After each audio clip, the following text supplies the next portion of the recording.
What's on, ladies and gentlemen? My name's Ross, I like games, and today, we've got big One Piece TCG news. Put it this way, I'm off to a family barbecue in a minute. I've got 90 minutes before I need to leave to go to my family barbecue, and I'm using that 90 minutes to share the news with you. That should tell you what you need to know. 4 new leader cards. We've already seen Luffy from the set, and a bunch of support therefore. Now we've got 4 new leaders, and this might make you think, well, hang on a second, Wassy, isn't there one missing? Yeah, the prevailing rumor is it's going to be Emu, and, well, if they haven't revealed it here, I think it's fair to say it's probably going to be pretty gosh darn special. But speaking of special, let's start off with Roger. This is one for which we've been waiting very patiently. We knew it was going to be red purple. We knew it was going to have 7,000 power. We now have confirmation that it does in fact have 5 life, which is unusual. Dual color leaders, you generally get 4 life. If you're getting 5 life on a dual color leader, there is a catch. So what we got here is King of the Pirates and Roger Pirates. Those are the traits. And we have got, if you have Don on your board during your Don phase, give this leader 1 Don. Oh. Well, say goodbye to 10 cost cards, because during your Don phase, you have to give a Don to Roger. And cool, you're going to have that extra 1,000 power. Yay. But you don't have that Don available to use.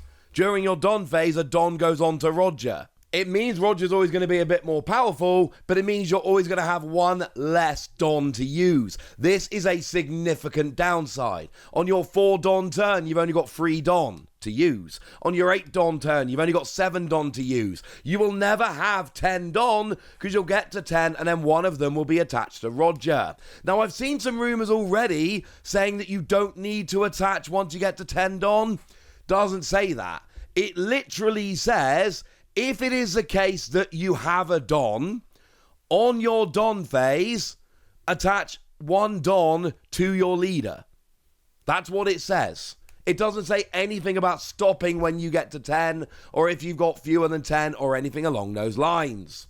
Second part of the leader here, while you've got 9 or fewer Don on your field, this leader has minus 2,000 power. So it's not actually a 7k. It is a 5,000 power, 5 life leader, okay, but it is still dual color. But here, we've got up to 7k when you've got 10 Don. But this again is super awkward, because what does purple do? Purple minuses Don. So essentially, when you're playing with all of those purple cards and are minusing Don, you have to be super careful here, because essentially, you need to make sure that any Don that gets removed gets replaced, and there's always ways to replace Don, as we know, but you need to make sure you do replace it, because otherwise you are going to be in an awkward situation where you don't have 10 Don, so you don't get the 2,000 power. You only get the up to 7k when you've got 10 Don. Exceptionally powerful leader, but there are very significant downsides. You have been warned. One of the ones that really interests me, however, is Sabo. We've got a red and black Revolutionary Army.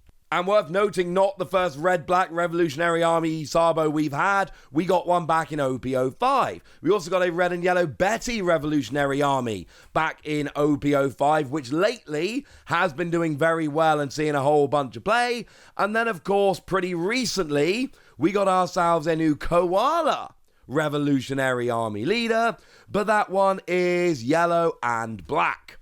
So basically, if you're looking for red-black Revolutionary Army, your choices are old Sabo or this.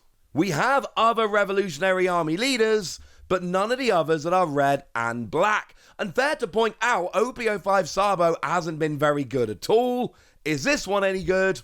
Well, it's 5,000 power, 5 life as a dual color, which I just told you means there's going to be a downside. If you have 4 or more life, this leader gets minus 1,000 power. Oh. So it's actually a 4,000 power 5 life dual color until you get down to 3 life. Once you get down to 3 life, then it does become 5,000 power again. But while you've got 4 or more life, you get that minus 1,000.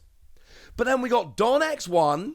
If you have an 8 cost or higher character, your leader and all of your characters gain 1,000 power. All of them. And this is going to be very reminiscent of OP-01 Zoro. And we know OP-01 Zoro is still very good. Well, that's Don X1. All of your characters gain an extra 1,000 power. This also gives the bump to your leader and is dual color. So I'm just saying, if we like Zoro, maybe we kind of like this as well. Just remember the leader does get the minus 1k until we get to 3 life or less. And then also remember that you only get the 1,000 bump when you got an 8 cost or higher on the board. It is a little bit awkward, I grant you. Thing is, go back to OP-12 where we got Koala. We got a bunch of Revolutionary Army in OP-12 that basically cheated up to an 8 cost. So we've got the Karasu here that if your leader is Revolutionary Army gets plus 3 cost, goes from 5 up to 8. Oh, that's kind of convenient. We got the Morley that if your leader is Revolutionary Army, it gets plus 4 cost to go from 4 up to 8. So we've got Black Revolutionary Army cards that can cheat this up very nicely. I like this leader. Now, I'm a sucker for the Revolutionary Army in the One Piece TCG. I need to warn you that. I do have a tendency to like Bello, Betty, Koala, all of them. I like them more than I should.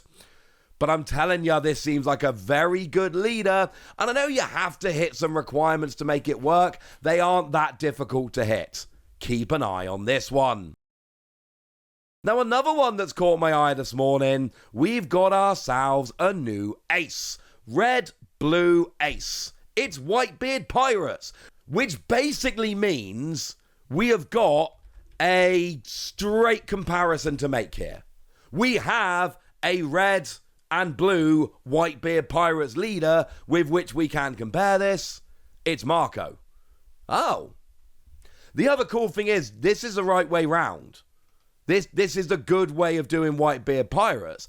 Because, like, you look at the starter deck, Ace and Newgate, it can only use the blue Whitebeard Pirates. That's a little bit annoying. OP-02 Newgate is red, so you can only use the red Whitebeard Pirates. That's a little bit annoying.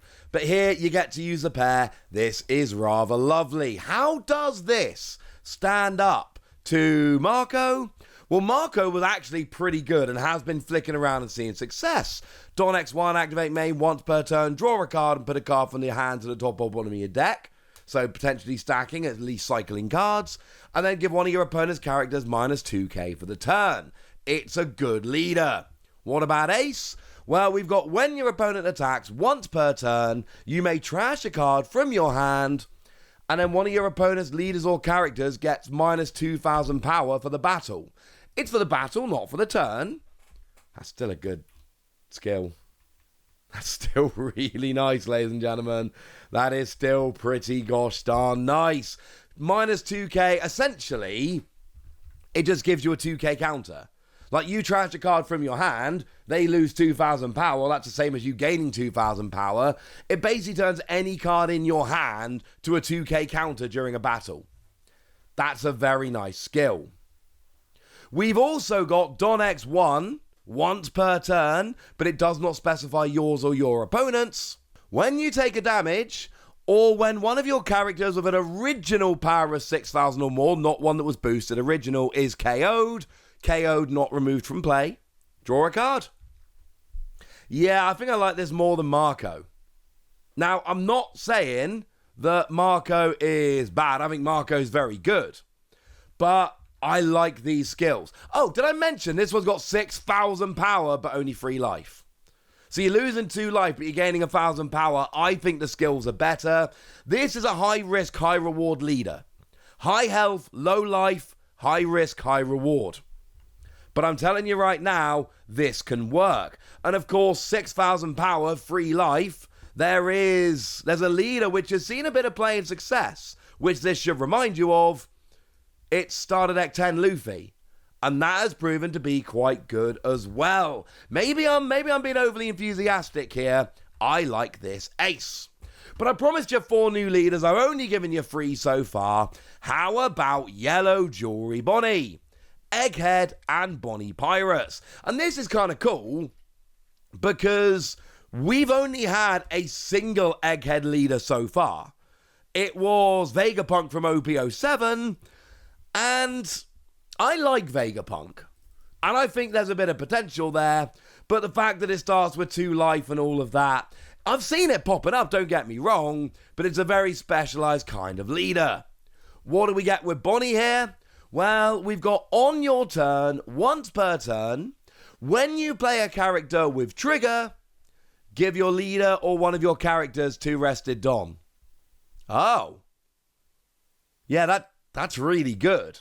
I mean, essentially what this says is you have to play a bunch of characters with trigger. It is pushing you very strongly towards having to play a character with trigger. Pretty much all your characters with trigger.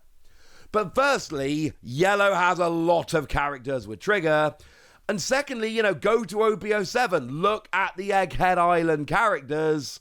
Look at Nico Robin. Got a nice trigger. Look at Luffy. Got a nice trigger. They all tend to do. And remember, although we're a little way away yet, we know Starter Deck 29 is going to be a yellow Straw Hat Egghead Luffy deck. So there is another yellow Egghead leader coming, and this is going to help out that massively. Plus, we'll get some more Egghead cards, of course, to come along with Bonnie, which will help out Vegapunk, and when it gets here, that new Luffy. I like this set of leaders. Now, it's 4 new leaders. I'm an excitable fellow. I get that. I just think there is a lot to be excited about here leader-wise, and I'm just saying, I'm a little bit enthusiastic. I think these could be cool. But I've told you about them all now, so now it's over to you guys. Tell me what you think about all of this in the comment section. Tell me which of the 4 you like the most. Go nuts! Be nice! And then make sure you like this video, subscribe to this channel, follow me on Twitter at the Wasi. That's where we talk about One Piece and a bunch of other card games. And please do consider checking out patreon.com/PTCG Radio, where you can support the channel, get some bonus podcasts, join a Discord, and all kinds of fun things. But by far the most important thing, as always, look after yourselves till next time, would ya? Thank you very much for watching. My name's Ross, and you've been watching Wasi Plays.